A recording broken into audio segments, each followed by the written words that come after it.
So Walter seems to have sort of focused on the Blakean aspect of my life, but I wanted to actually begin with my earliest influences, who were my parents, who were both artists and writers. And so my mother painting a portrait of me when I was 16 years old. And they were quite extraordinary people. They did 27 children's books, and we had 7 children in the family also, and lived in a big old Victorian house and filled with books and paintings and beautiful objects, and they really let me see the world of beauty from very, very early on, and I felt so privileged. I had my easel set up next to my mother's easel from a very early age, and even though our work went in very, very different ways, they were really appreciative of what I did, and I, of course, of what they did. And they also had a nationally syndicated comic strip, which was based on our whole family of 7 kids, and I was Lexi, who's that little girl right there, and we had 2 poodles, Ragmop and Poppy, so it was called Ragmop at one point and Full House at another point. And the 2 poodles were always commenting on the crazy activities that were going on in this household. And my father was also an architectural historian, and this is his painting on the left.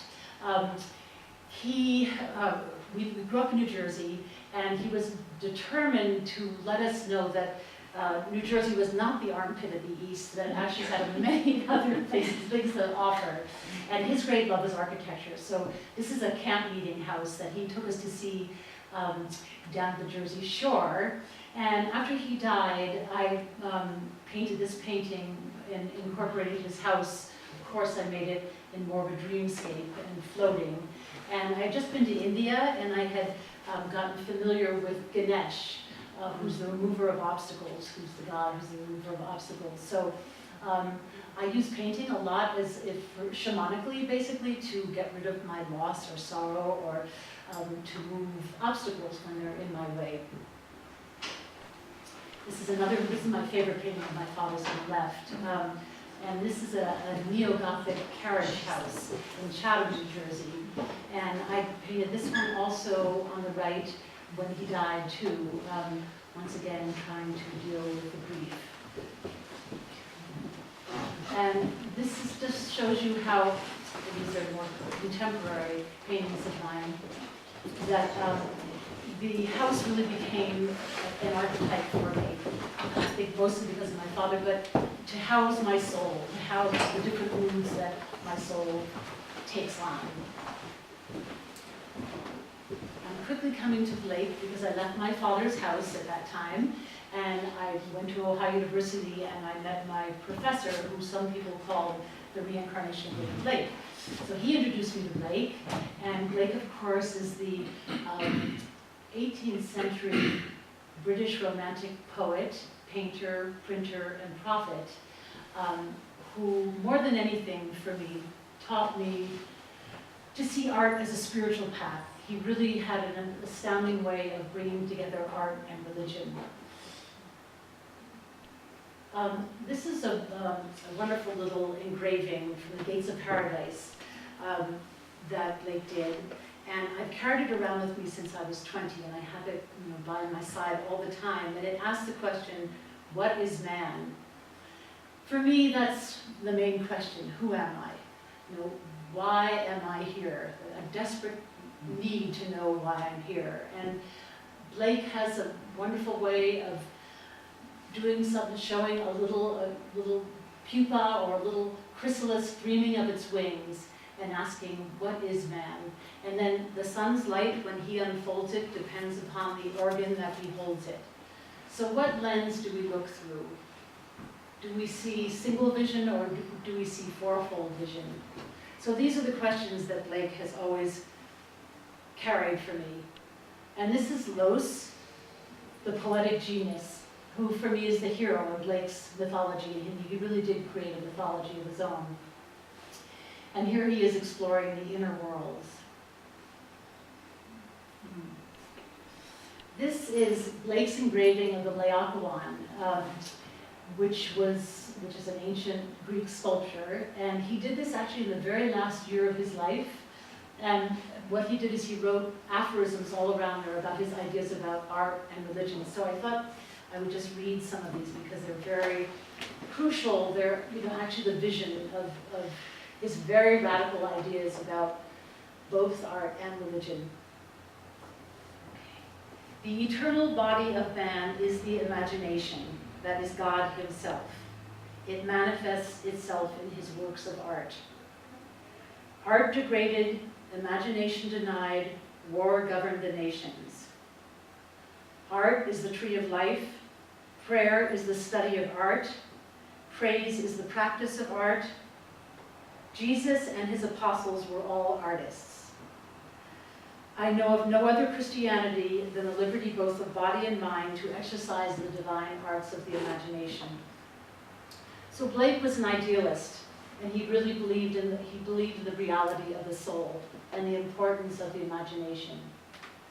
So this was like coming home, meeting Blake. This is, I think I spent a lot of my childhood, even though I had this, wonderful, crazy house full of people hiding in, climbing up trees, talking to angels, going out into the woods and talking to fairies. So I've always lived in kind of another reality. And Blake has given me permission to really be there, which has been quite a lovely thing.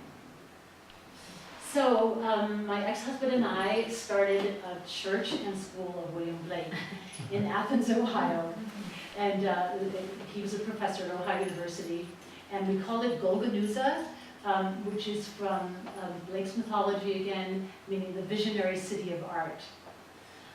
We bought 30 acres, and there was an old log cabin on the property, and we restored that. And this is people we would come meet every Sunday. See the time period?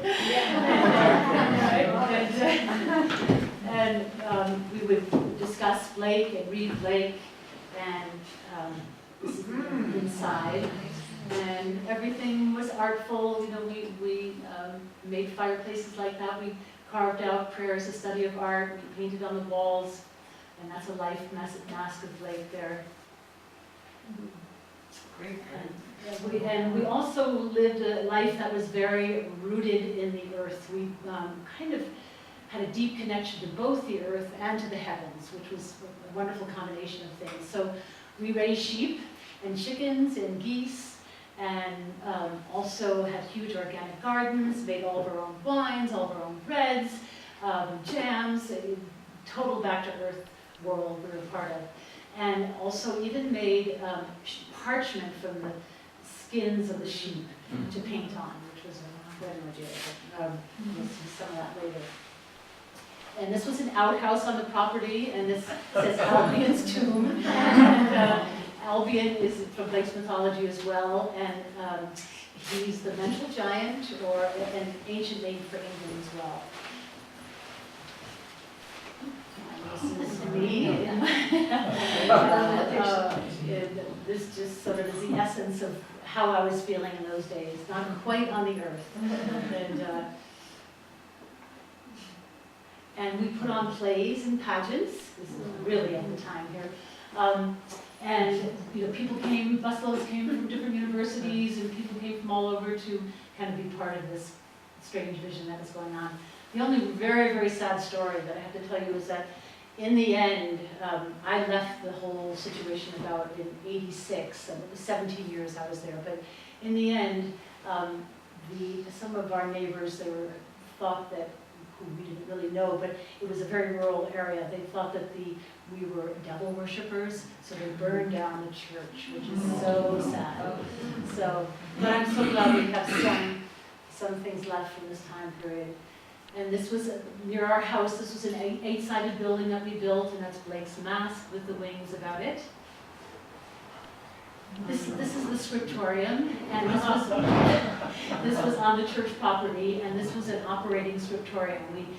We had a woman who was a bookbinder, and she had her studio in there, and then we set up a platen press and different printing processes that we used in there, and actually used it as a scriptorium. And this was designed by someone who's part of our, it was a very loose group. This, when people lived on our land, occasionally if they wanted to in teepees or whatever, it was just this kind of very, it was not deeply organized. People kind of came and went, but we did have a hardcore of maybe 20 people or so who were part of it. But one was an architect, and he designed this building and did the carving of the line on there, and Eternity Exists. So, as I've always been very fascinated by the illuminated manuscripts, and in high school I used to travel from New Jersey to New York to the Pierpont Morgan Library to see illuminated manuscripts, and then I actually started making them myself. And this, I just want to show you this. This is a songbook or an antiphonal leaves on the right, and I have used them later on. And of course Blake. So just this, from the very beginning, I've always been fascinated at the intersection of text and image. So you'll see my influences here from early on, and you'll see how so these were illuminated manuscripts that I made on 17th century antiphonal leaves that I got in New York in an old bookstore, and I scraped off a lot of the notations, which was terrible, and I did my own illuminations, but they're all based on Blake's ideas and words. This is the Poetic Genius here on the left, and this is the Sleeping Albion, and the constant call is Albion awake in Blake's mythology. And then on the right, I'm using the words, and I know of no other Christianity than the liberty both of body and mind to exercise the divine arts of the imagination. So these would take me about a month to do each. They're quite large and very, very detailed. And there's a really detailed one. I had a lot more time and patience in these days. That's all I can say. And so this is once again, Travelers to Eternity, Must Pass Inward to Golgonooza. You know, what I think I'm attempting to do here is understand Blake, who can take many lifetimes to understand all that he has to offer. And I'm in love with the word, probably even more so than the image. And so I feel like I'm kind of always celebrating the word in some way. So that's what I was very invested in. And these are, pieces that I did, once again, celebrating Blake's words: art degraded, imagination denied, war governed the nations. I mean, they're so contemporary, these ideas. And arise and drink your bliss, for everything that lives is holy. And this was, I did a William Blake bestiary with all the animals in Blake, and I actually silk screened this, and then and hand colored it. I did 27 copies of it, and then somebody did the book binding of it. So once again, the pride of the peacock is the glory of God. Does not the worm erect a pillar in the moldering churchyard and the palace of eternity in the jaws of the hungry grave? Over his porch these words are written: take thy bliss, O man, and sweet shall be thy taste. And this was based on the idea of an emblem book, which used to be quite popular in the 17th century. They were symbolic books that were illustrated. So once again, I'm using Blake's words, and then actually someone else's poetry, and then my image. So mine is to teach men to despise death. I'm skipping all of a sudden. I'm leaving my Blake days, and this is a contemporary illuminated manuscript I did about 10 years ago on the island of Elba in an artist residency in a 13th century monastery, hermitage actually, where they actually used to make illuminated manuscripts. And I did about 10 of these paintings like this while I was there. But it was time for me to leave the Blake community. Blake says, I must create my own system or be enslaved by another. So I had to come to my own vision, and it is always filled with Blake no matter what. And so this is a very recent painting I did, which is quite large, and I'm using the words from Blake. We are on this earth a little spell to bear the beams of love. I mean, his words are just so compelling and so all beautifully encompassing that I can't help. I use them all the time. And I'm so glad that I had this foundation of art and spirituality in this community, because it was a period of intense study too. I was like a voracious reader, and I read mythology and fairy tales and Jung, and just was reading constantly and studying all the time. And then so it's been wonderful, because all that knowledge has been in me from early on, and it just takes on a new light in my own world these days. So this is the excess of joy reefs.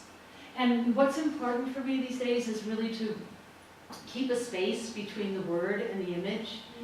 That space is really, Blake calls it the moment between two pulsations of an artery, or the gasp or the gap, where that's where all the action really takes place, is in that little space between the words and the image.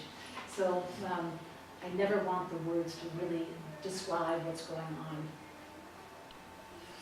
And this is Blake's words again, to teach a soul to fly. So I'm just going to kind of go all over the place. All this work is probably in the last 10 years or so. Some of it, last week actually. So the timeline is kind of gone, and now we're just going to sort of more thematically take a look at the work and how Blake is with me still, and other influences along the way as well. And so this is to teach a soul to fly. And the other thing is, I started doing a lot of traveling, and wherever I went, I would collect texts or any kind of ephemera from wherever I want, and then would put them into my images. And never would I make a Xerox copy. It had to have the original energy in it. And for me, that's very important. You'll see that kind of throughout. And this is a more recent piece, once again, using the same words, but in a very different context. And I did this actually after my mother had died. This was a chair that was in our household from the time I was a child, which I inherited. And I have it floating, and this is dealing with my mother's death.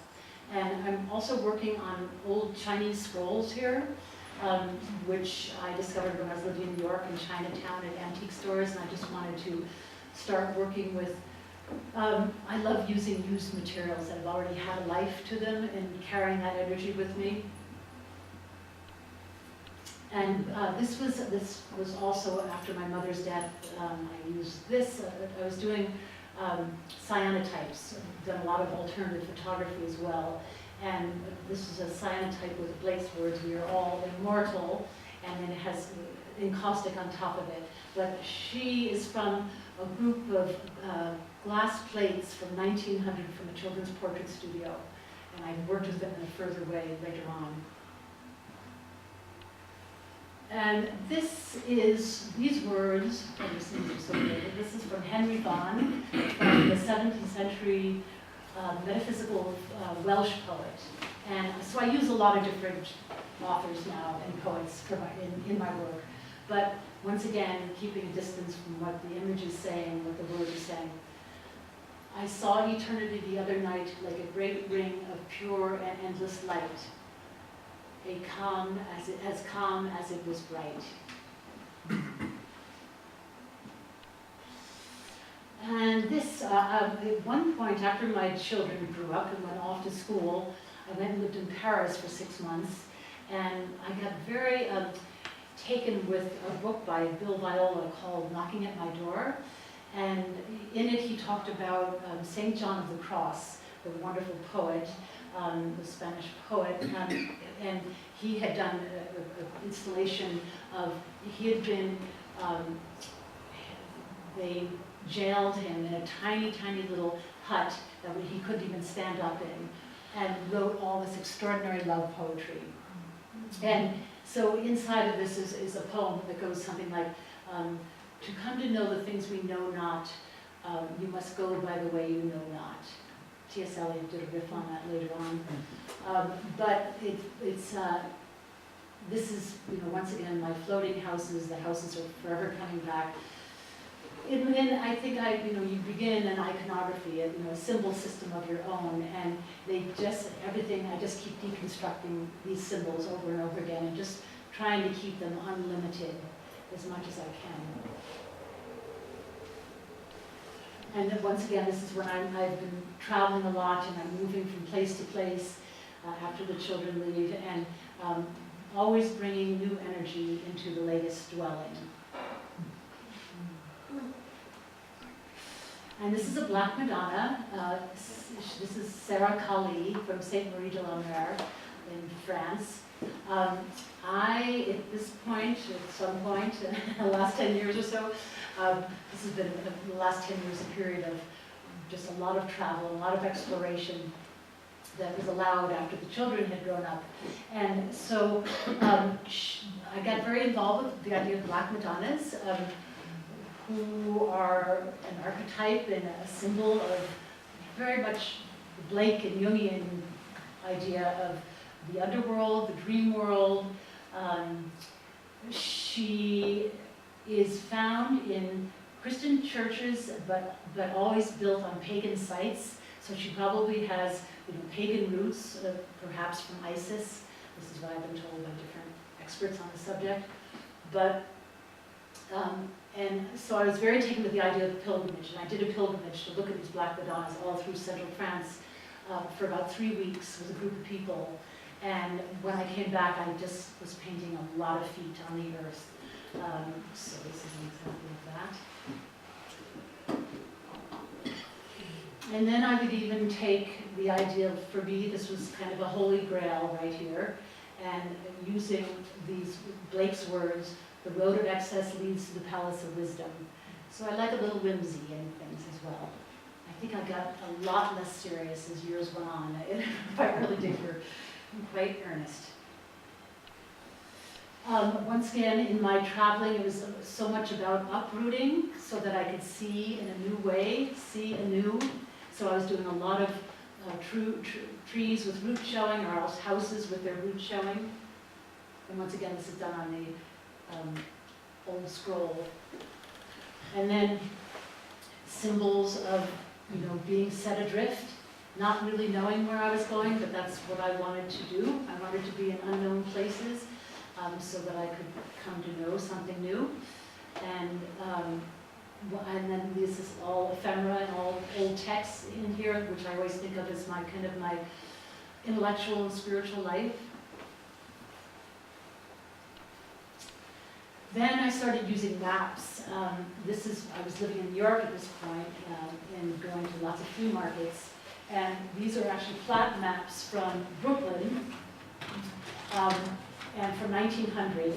And then I started incorporating some photography with them, my hand and someone else's hand, and soul mapping. And then I also found this in New York at a flea market, this wonderful dress form.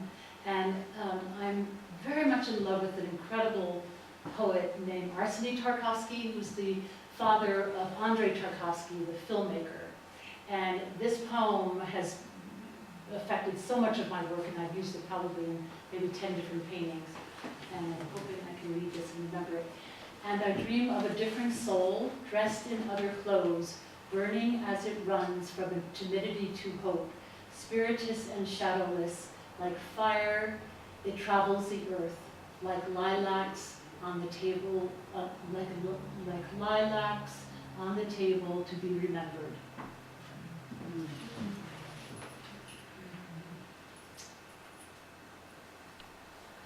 And then I started painting a lot of dresses, and these are all life-size. What's the media? I work with Venetian plaster, actually, which is quite unusual, but I pigment the plaster and just use a lot of like palette knives to get it on there. And then for my detail, I'll just use watercolors or liquid pigments. So, and the one in the center, even the center one on the old scroll is done with Venetian plaster on top of that.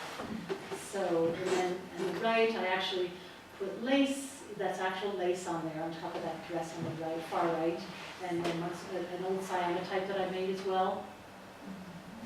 But the wonderful thing about the Venetian plaster is you can actually, press things into it and get a wonderful relief. So on the one on the left had lots of lace used as well. And this is, I use the ladder a lot, and it's always had been about sort of raising to higher levels of consciousness. But this, I was living in the East Village in a little tiny apartment, actually preparing for a show in Santa Fe.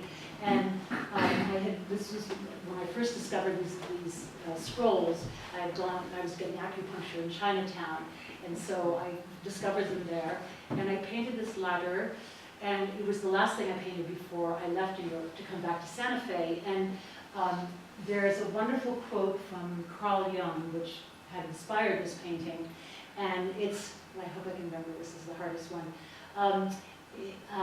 I had to climb down 1,000 ladders to reach out to the clod of clay that I am. So I decided to come back to Santa Fe and just sort of, after traveling around for about 10 years, just kind of settle a bit. And I actually got very involved in Jungian analysis, which was a great gift because it was kind of a replacement for my Blake community. I found a community of like-minded people in the Jungian world in Santa Fe. And this, of course, is from Carl. I'm sure everybody knows who Carl Jung is, the psychologist, and who's very much in the same vein as Blake, and most of all, is a great chronicler of the inner life, which this is an example of with his Red Book that just came out in 2008, I think it was. But just this incredible book filled with his visions and what he saw in his inner life. So I'm going to show you a number of images right now that are very Jungian inspired.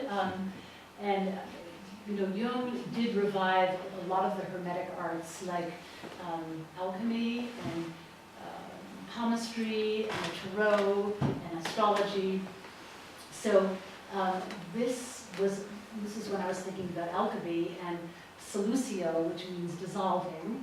And so this is, my idea here was, there are many, many different words here in lots of different languages.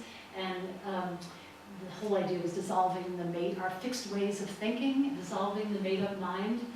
And so this is how it came through me. This is another alchemical vision, and I'm not quite sure what's going on in there, but something is transforming. And this is a very large painting. The hand's about the size of a person. And once again, the interest in palmistry and, you know, scripting our destiny, basically. At this point, I was buying a house. That little house is there. And I was reading something about a white snake. You know, often I forget what has inspired it, but it has to stand on its own. It's there for other people to interpret as well. And here's Jung again. Love is interested in our complexes, which everybody knows. Mm-hmm. And this is a painting I did I was involved with the triangle of friends, and we were not having an easy time, so I actually just planted us all together in a nest, and after that, it was okay. It all kind of worked out. So I do things, I'm crazy this way, I paint things to make things in my outer life, work with my inner life to make my outer life work in a more beneficial way. And this is a great quote. This is from Jung as well. Passion that goes beyond the ordinary measure of love. Aims at the mystery of becoming whole. So has anyone ever had a crazy, insane relationship that's where you've been madly crazy in love, but it aims at the mystery of becoming whole? So it's such a beautiful thought. And once again, I'm not quite sure how those images all work together, but they do in the end for me. And then this is, I'm going to begin to talk about my dream analysis and dream life, which became really, really important and large. And I was having such vivid, incredible dreams, which I also had back in the late days as well, but here I put a major focus on them. And I just started to paint them as well. And in reality, this dream, I was laying on the bed and the flower pierced through me as well. So it's speaking for itself. And another dream painting, this is obviously something rather terrifying that was approaching, my psyche. And this painting belongs to somebody in this room. And this is about how to access the unconscious. Steve has probably never really heard me talk about this, but there's a wonderful, and I'm hoping I can read this, a wonderful quote behind there from Jung again, and it says, "I can only suggest that we are giving our psyches a means to reach each other." So, but Steve, would you mind telling the story about your... Yeah, sure. I had a yellow lab who passed away, I guess about 2 years ago, whose name was Dakota. And I now have another yellow lab. I got the lab that I have now maybe about 1.5 years ago, and I called Alexandra one morning because my current lab got in front of this painting and started barking at the painting. And I just thought it was amazing because he literally was just standing there looking up at it and barking. And I called her and I said, he obviously is really connecting with the energy of his his relative. So those kind of stories make everything worthwhile.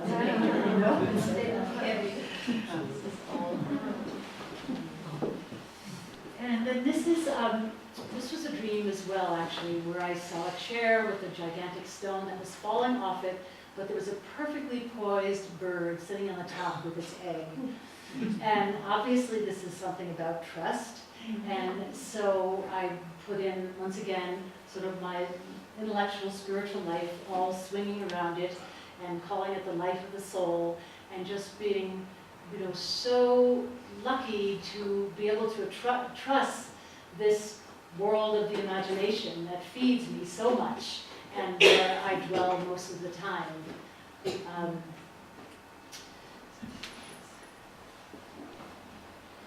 And this was kind of interesting because I was painting fences continually at one period, and actually my therapist would come into my studio and do therapy with me, which was kind of wonderful to do it through my paintings.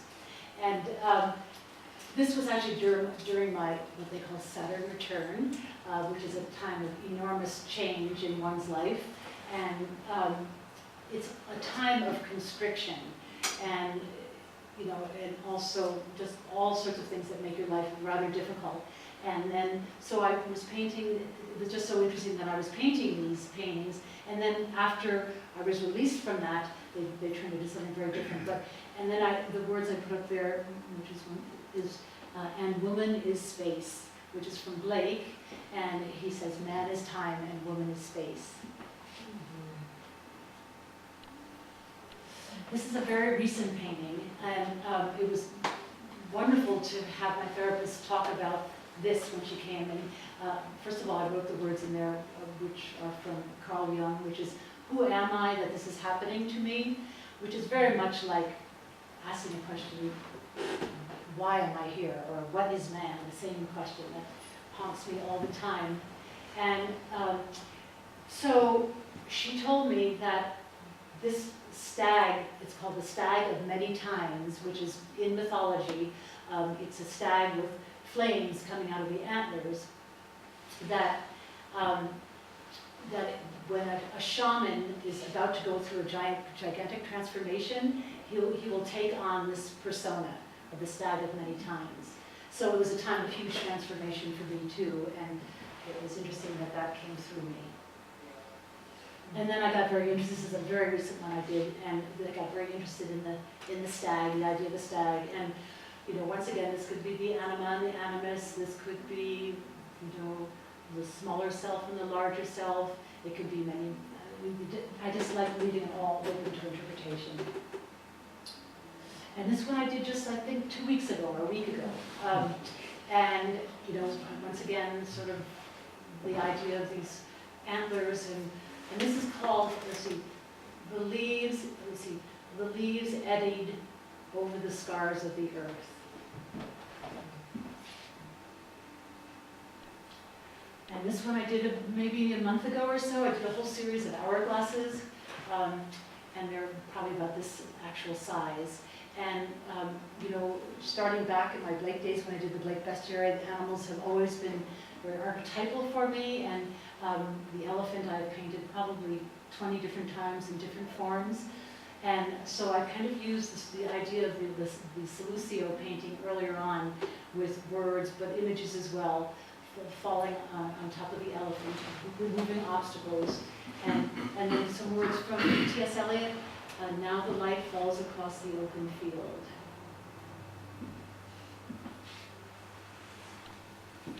And this is a very recent one as well, and this is the size of a door. And this is of my great rabbit, who I love, and I use the rabbit all the time as a symbol of vulnerability. The first one I ever did, I wrote the words, "Love is built on vulnerability," beneath the rabbit. But this one, what I love so much about rabbits is that they're the most preyed upon of all animals, but they are still brave. They, you know, in the houses I've lived in, they just come right out and sit there and are, you know, welcome you in wherever you're coming from. I have a very deep connection with those wild hares. And this one is just very recent as well, one of the Hourglass series, and just birds, wonderful birds who are always messengers. The very first drawing that my parents ever did, that ever framed of mine, was a little tiny bird, and it says that Alexandra did this when she was 4 years old. So, and here I am, you know, continuing with the birds.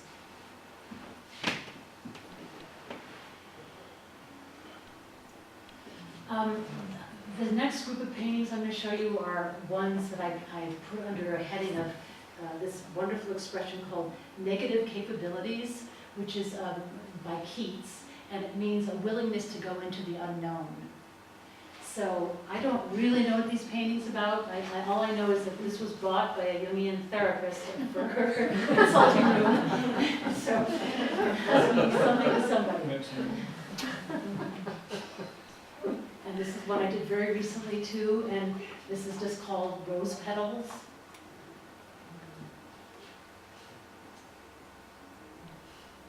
And here's a Home Depot ladder inside of a nighttime hourglass.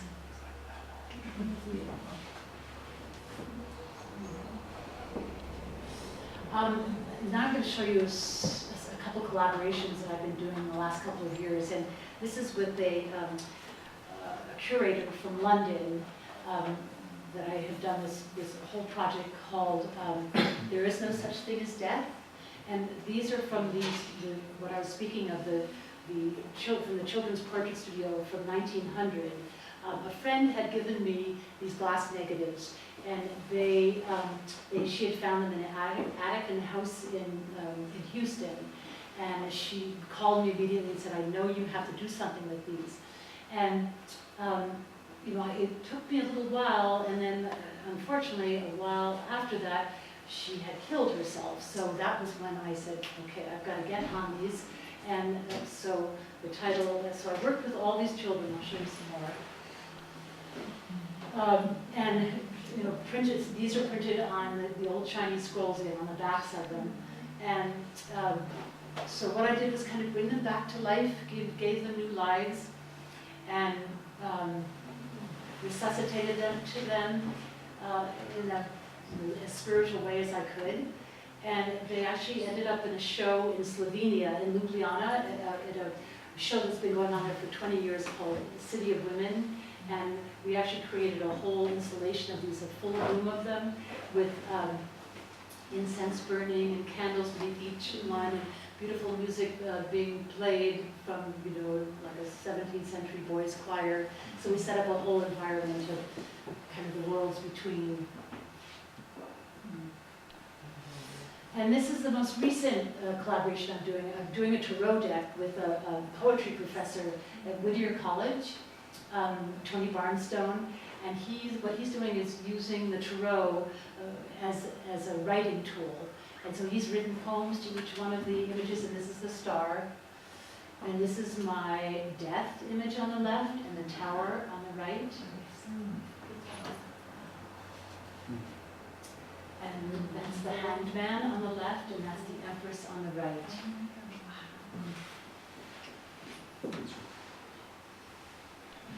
And that's the devil. And actually, Blake had really informed me about the devil a lot because he said things like Milton was of the devil's party, and which he sort of included himself as well. That energy, that the devil was a source of all energy, and of course energy is eternal light, as Blake would say. So I really had fun with this devil instead of making it something so deadly earnest. Now we're going back to my studio. And this is the place, my refuge. This is the place where I celebrate the imagination. And this image is on my wall. This is my wall. And a friend of mine did that portrait of me, and that's Blake on the right, and tell me something astonishing. So Blake is always by my side, no matter where I go and what I am traveling through. And the last image I wanted to show, which is just kind of a celebratory, a jubilant piece, and I wanted to say these beautiful words from Blake, which is, "He who binds to himself a joy, does the winged life destroy. He who kisses the joy as it flies, lives in eternity's sunrise." So that's it.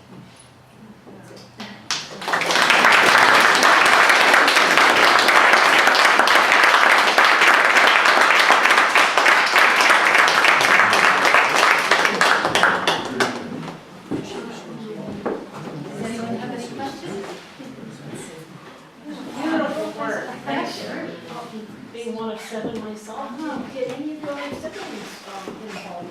Actually, 2 of my brothers are professional artists. Yeah, and that's it. Yeah, yeah. I think that it was the whole family. The ones that are professional artists were more in the commercial world before, and I think they saw kind of what a struggle it was to be artists, and so they all got into the more money-making aspects of art, kind of. So, yeah, I think, yeah, we were offered that, which is so wonderful. I mean, that they said, go and be artists. That's great. But I think they also saw that it's not the easiest life in the world, but pretty rewarding in many ways.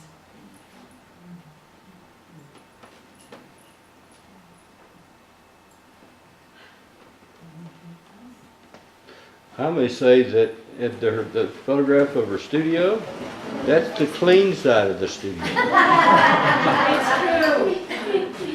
That's where I sit and read. It's true. So the Venetian plaster that you use, does it build up quite thick? Or are these fragile? Are they heavy? They're not very heavy. I do very thin layers. Okay. Yeah. So it's very thin. Yeah. So they don't chip off or anything. You have a short working time with the plaster too, don't you? Because it doesn't start browning out. It's just enough. When I work with it in other places, like in New York, when I'm living in New York, it takes forever to dry. Yeah. But here, but it's long enough to do anything you want to do with it, which is That's great. remarkable.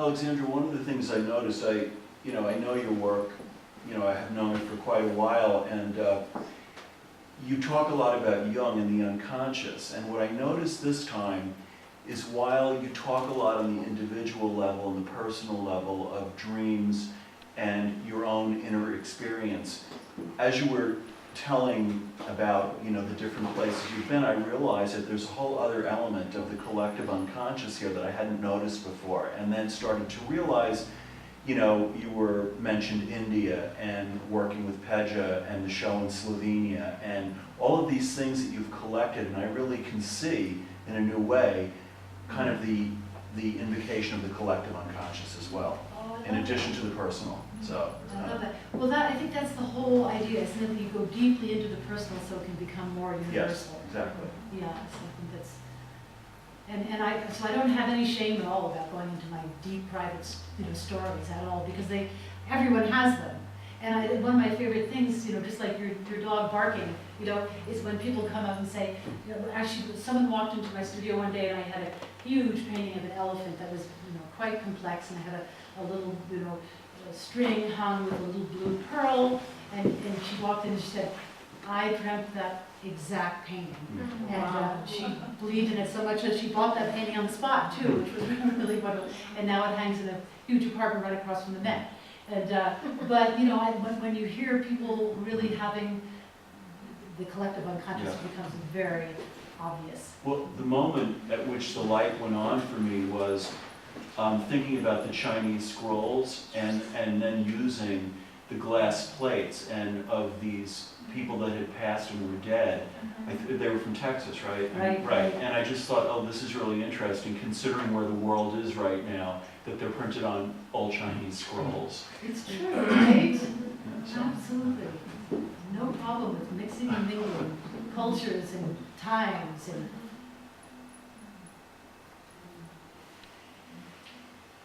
Yes. I was looking at this image, and I don't know your older images, it's really great seeing them. But this, I suddenly got a connection between the swing and the ladders. It's like one step of the ladders loose and like, Nice. and also I really like the shadows of the ladders you had. That made me think of these strings, these supports. Is there something there, or is Well, it? you've seen it. I love that. No, that's what's so wonderful is, I mean, even on Facebook, you know, it's like, I mean, it's kind of amazing. You post a painting and people will give you their interpretations and it's the greatest offering, you know? All of a sudden you're like, oh my God, this was, because it makes people like wake up and think about something they haven't thought about before. And it's such a great gift, and so thank you for that insight. Yeah.